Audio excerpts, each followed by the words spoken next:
શ્રદ્ધાંજલિ કાર્યક્રમમાં અહીં ઉપસ્થિત થયેલા આપણા સમાજના તમામ વડીલશ્રીઓ, માતાઓ, બહેનો, યુવાનો, આજે આ દુઃખની ઘડીમાં અમારે કોઈ વિશેષ ભાષણો કરવાના થતા નથી અને વધારે કંઈ બોલવાનું થતું નથી, પણ એક અમારા જેવા આગેવાનોને પણ એક દુઃખ થાય કે આપણી વસ્તી, આપણો વિસ્તાર અને આપણા વિસ્તારમાં પણ આ પ્રકારે જ્યારે બહારના લોકો આપણા એક 21 વર્ષના યુવાન દીકરા રશીદ જેવા દીકરાને નાની અમથી કોઈ ભૂલના લીધે જો મારીને આ પ્રકારના મરણ નિપજાય ત્યાં સુધી, માનવ વધ કરી નાખે ત્યાં સુધી મારે, તો આપણા બધાના જે પણ અમે બધા આગેવાનો છે, અમારા બધાનું માથું ઝૂકી જાય છે, કેમ કે સમાજના અમે આગેવાનો છે અને આગેવાનો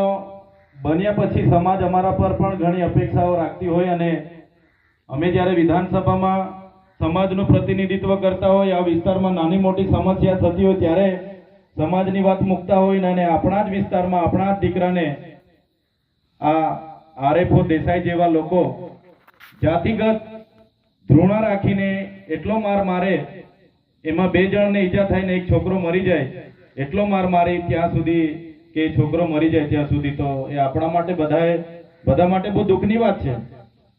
આપણા વિસ્તારમાં આવીને આ રીતના કરી જાય તો ખૂબ જ દુઃખની વાત છે. એટલે વધારે મેં વાત નથી કરતો. હા, કદાચ અમે તો જંગલ અને પ્રકૃતિ સાથે રહેલા છે. આ જંગલ એ આદિવાસીઓએ આદિ અનાદિકાળથી સાચવેલું જંગલ છે, કુદરતી જંગલ છે. એમનું જંગલ ખાતું અંગ્રેજો સૌપ્રથમ એનો વન સંરક્ષણ ધારો 1864માં બનાવ્યો હતો. એ પણ એમનો હેતુ હતો અહીંથી લાકડું લઈ જવાનો. ત્યારબાદ આખું જંગલ ડિપાર્ટમેન્ટ 1927માં બન્યું. ત્યાં સુધી આ બધે સર્વત્ર આદિવાસી જ આ જંગલોમાં રહેતા હતા. આદિવાસીઓની જ આ જમીનો હતી ને આદિવાસીઓની જ આ જંગલો હતી. ઉકાઈ જળાશય બન્યો 1962માં અને વિસ્થાપિત થઈને ત્યાંના લોકો ધીરે ધીરે આ બાજુ અહીંયા વસેલા છે. છતાં જે પણ આ ઘટના ઘટી છે, વધારે વિશેષણ નથી કહેતો. હા, કદાચ અમારા કોઈ છોકરાની નાની મોટી ભૂલ હોય તો એમની પર જોગવાઈ છે. જે પણ વન સંરક્ષણ ધારા કે લાઈફ વર્લ્ડ વાઇડ આપણે વન્ય પ્રાણી સંરક્ષણ ધારા જે પણ બન્યા છે, તમે કઈ વાંધો નહીં, એમને લઈ જતા, એમને કસ્ટડીમાં બેસાડતા, એમની જે પ્રાવધાન હોય તે પ્રમાણે તમે એમને કસ્ટડીમાં રાખતા, અમે જામીન આપીને છોડાઈ જતા. પણ જે પ્રકારે અમારા દીકરાઓને જે પ્રકારે ઢોરમાર આ ફોરેસ્ટના લોકોએ માર્યો છે, એ અમે કદી ચલાવી લેવાના નથી. એનો જવાબ અમે વ્યાસરી દિશામાં લઈશું. અને ઉકાઈ પોલીસ સ્ટેશનના લોકોને પણ અમે કહીએ છીએ, જે પણ પોલીસ અધિકારીઓ અહીંયા એ પણ સાંભળી લે, અમે આવીએ છીએ. આગેવાનો નક્કી કરે એટલી જ વાર, એ કાલનો દિવસ નક્કી કરે કે 5 દિવસ પછી નક્કી કરે, અમે હજારોની સંખ્યામાં આવવાના છે. પોલીસ સ્ટેશનનો પણ ઘેરાવો કરીશું. અહીંયા બેઠેલા આગેવાનો આજે જ નક્કી કરીને બધા અહીંથી છૂટા પડે કે કયા દિવસે આપણે જવાનું છે, કેમ કે માનવ વધનો ગુનો દાખલ થવો જોઈએ. એ આરએફઓ હોય, એમના ફોરેસ્ટરો હોય, એમના પીટગાર્ડો હોય, તાત્કાલિક અસરથી એમના પર માનવ વધના, એટ્રોસિટી એક્ટના અને ગંભીર પ્રકારની એમને એટર્ન ઓફ મર્ડરના જે પણ એમના પર એમણે હુમલાઓ કર્યા છે ને એમને માર્યા છે. આ ભાઈ પણ પિયુષભાઈ છે, એમને પણ ઈજા થઈ છે. આ વિનોદભાઈને પણ ઈજા થઈ છે. એટલે એ પોતે સાક્ષી છે. તાત્કાલિક અસરથી એફઆઈઆર કરે, એમને એરેસ્ટ કરે અને એમને ખાતાકીય તપાસ બેસાડીને તાત્કાલિક અસરથી સસ્પેન્ડ કરે તમામ કર્મચારીઓને. જો આમ નહીં કરશે તો આજે જ અમે એક દિવસ નક્કી કરીને જ અહીંથી છૂટા પડીશું અને એ દિવસે તમામ અંબાજીથી ઉમરગામના લોકોને અમે પણ આહવાન કરીશું. હજારોની સંખ્યામાં ઉકાઈ પોલીસ સ્ટેશને ભેગા થઈશું. કેમ કે ક્યાં સુધી અમારે વેઠવાનું ભાઈ? અવારનવાર અમારી માતા બહેનોને આ રીતના જંગલ ખાતાવાળા હેરાન કરે. હમણાં ઉમરપાડામાં પણ આ થયેલું. કેટલા લોકોને 36 લોકો પર ફરિયાદ કરી, એમાં તો 6 જેટલી તો મહિલાઓ હતી. એક ભાઈ એમાં પણ મૃત્યુ પામી ગયા.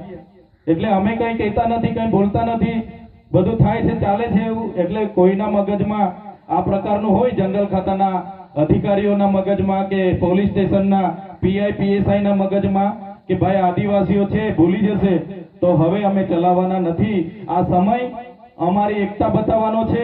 આ સમય અમારા રસીદ જે મરી ગયા છે, પ્રકૃતિમાં વિલીન થયા છે, એને ન્યાય અપાવવાનો છે। અમે છેલ્લા શ્વાસ સુધી લડીશું। કોર્ટના લીગલ કાયદાકીય રીતે પણ કોર્ટમાં જઈશું, પણ પહેલી પ્રાયોરિટી અમને અમારો જે આ આગેવાનો અહીંયા નક્કી કરશે, એમના સરપંચો, ગામના મુખીઓ, પટેલો જે પણ અહીંયા હશે એ દિવસ નક્કી કરશે।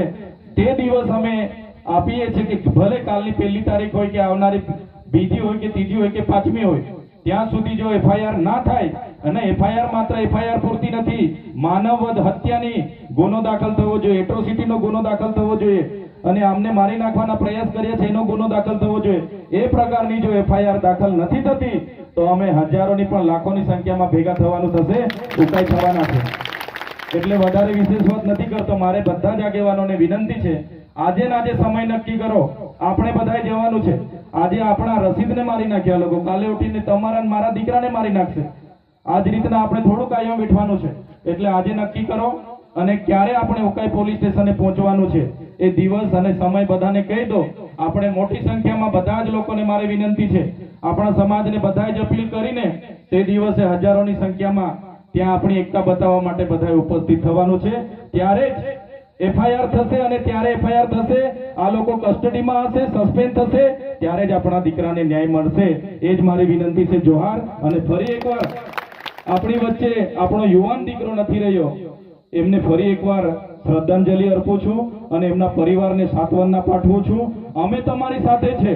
બધો આખો સમાજને જ્યારે બોલાવવાનો થશે ત્યારે આખા સમાજને પણ ત્યાં ઉપસ્થિત કરીશું। આપણા દીકરાને ન્યાય અપાવીને જ અમે જંપીશું। ધન્યવાદ।